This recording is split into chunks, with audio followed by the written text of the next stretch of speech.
All right, welcome everybody.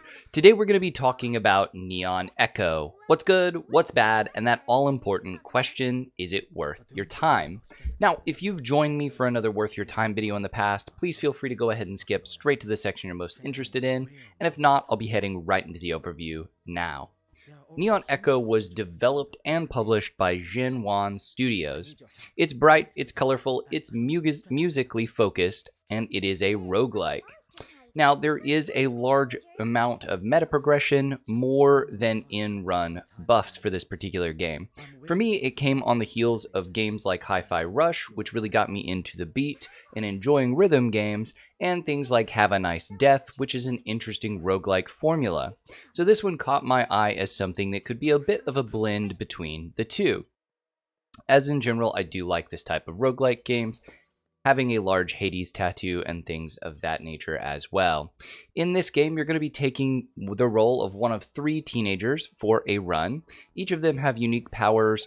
There's a sword-wielding warrior, a bubble gun-wielding ranged character, and a boxer as you fight back against the corrupting influence of noise, and those that are already under the noise's control.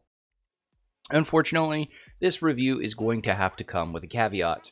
While the game is listed in early access with a sizable update given in May, it does appear that the team that was working on the game and building the game has been dissolved. So while I cannot confirm the game won't have any further updates, we should all treat that as if it were the case. So at the time of this review, I have played Neon Echo for about 10 hours. I've fully unlocked the home base as well as advanced a large portion of the available relationships. And what is good about Neon Echo? There are a few things here, but meta progression is the thing that I am going to call out as a difference. Now, when I say things are good or bad, I'm going to talk about them game-specific instead of genre-specific, because this game does follow along the lines of other popular roguelike games. Anyway, meta progression. The between run progression or meta progression in this game is very extensive and it's impactful. So the first item here is the life composer, of which you can improve on 3 main categories. Combat is going to increase your skill damage and the percentage damage bonus you can be finding within the game.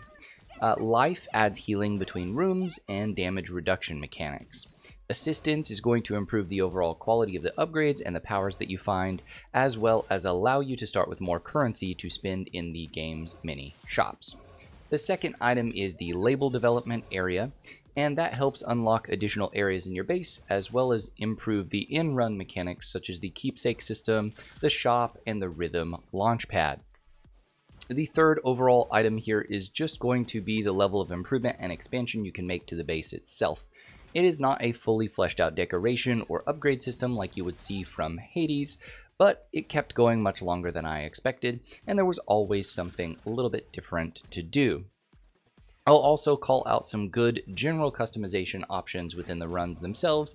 Like most roguelikes of this kind, you're given 2 or 3 room choices with different rewards, but at the shop you'll have additional upgrade elements via the Rhapsody mechanism that alter your skills, such as changing an attack to a force shield, etc., as well as the Rhythm Launchpad, which has different colored records that can be slotted in and moved around for additional effects and bonuses kind of based on the things that you picked up throughout the run. So you can either buff or ignore things that really aren't applicable to you in the moment. I thought these things were done pretty well, and there are just a lot of different mechanics. We've got honor rolls, we've got things of that nature throughout the runs, we've got some gambling. There's a fair amount of content here. I will say that I don't feel like some of it is as fleshed out, but there is a fair amount of it. Let's go ahead and move on to the bad for Neon Echo. We're going to hit these rapid fire and move along. I'm not going to go into an extreme amount of detail because I don't want it to feel as if I am picking on the game too much. Initially, I was going to couch this as it was being in early access, but let's consider this the game's full release due to the caveats I made earlier. So for a rhythm or a music game, the music itself felt extraordinarily generic and it wasn't varied much across rooms or runs. Yes, if you hit things on the beat, you got a few additional effects, but in all honesty, those effects didn't actually feel that impactful outside of your dodge. If you were to dodge on the beat, you did get strong additional effects that caused damage to occur, and that was very well done. That being said, the music itself just was hard to follow, it was hard to get into, and in all honesty, I never really cared about it. Also, there is pretty confusing theme and wording throughout the game, and poor story or explanation tie-ins. They've already added some little clues that you can find that illustrate the story. However, they created a lot of custom words for this game. Strepification was the word they used for corruption, and I never really understood why or how it tied in. Other pieces were hard-pressed just to be musical related, but ended up being more confusing than just being on the nose alignment to the theme that they are claiming to have. This isn't to mention that there were confusing layers that affected your combat damage and performance. Many of these weren't readily explained either without digging through help files and things of that nature within the game, like omni damage, for example, or neonization status.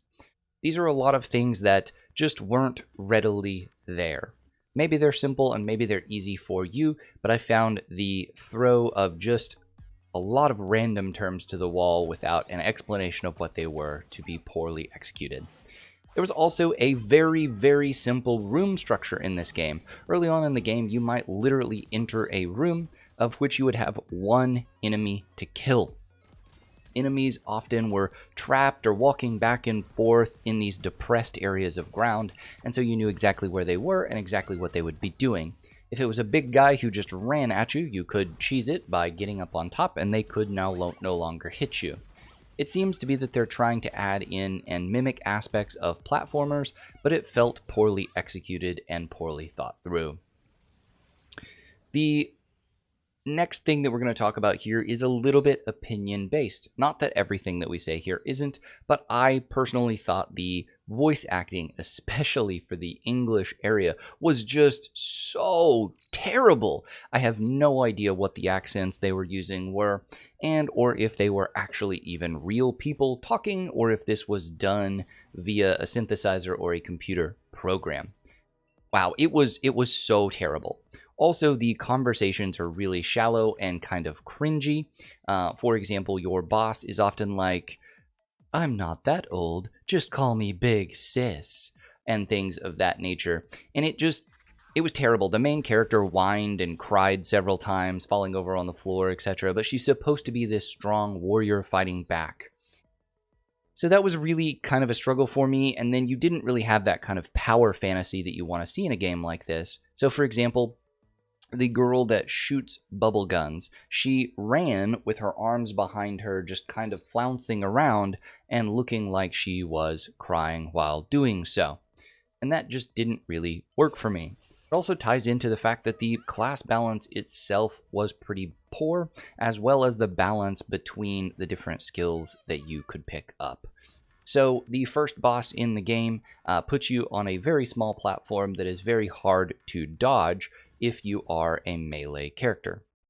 However, if you're the ranged character, I went from the very first time that I did the boss with my sword character, getting my butt kicked, to taking 0 damage with the ranged character, as I was easily able to just stay out of its range system and never take a single hit.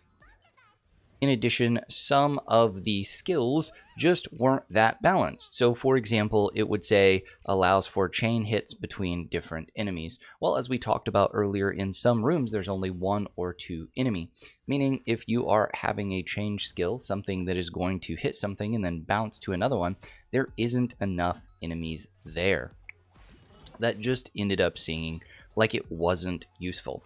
Now, the last thing we'll talk about here is there were just some also kind of useless things added. So the relationship system didn't seem to do a lot for you other than give you keepsakes. It appeared to be kind of a copy-paste of Hades with a much less interesting involvement to the story. But you did use keepsakes that they would give you after you gave them gifts to benefit yourself during the run and to make yourself more powerful. In addition, there was a messaging system, so basically you would be getting text messages from other characters within the game. You often would answer them in a very insulting way, which I found off-putting, but you could not control what you answered. You clicked into the text message, you clicked an answer, and then it was done. I have no idea why they bothered to add that whatsoever. It just kind of rubbed me the wrong way. All right, let's go ahead and move on to final scores for this particular game. Honestly, it wasn't for me I thought the theming and everything, while interesting from a music standpoint and from a rhythm standpoint, was good, but since it did not execute on that, and then the art style, where I thought it might be this cool, powerful anime type art style, ended up actually being very chibi in nature, and then the dialogue and everything was too cringy for me. I'm actually giving this game a 4. Nothing it did was terribly novel for the roguelike genre, and everything is just a little bit short of making it a good game. If it got more development, I think it absolutely could be there. They would need to redo the voice acting for me to really enjoy it, but that is opinion. Some of you it might not bother. We're not really doing any ephemeral efficiencies here today, as again, it doesn't do anything unique for that. So overall, we're going to give this game a 4, and we are going to move on down the road. I hope this was helpful to you. If you enjoyed this review or you have any comments or feedback for me, please leave them below. I try to respond to every single thing that I get. Other than that, until next time, have a great time gaming.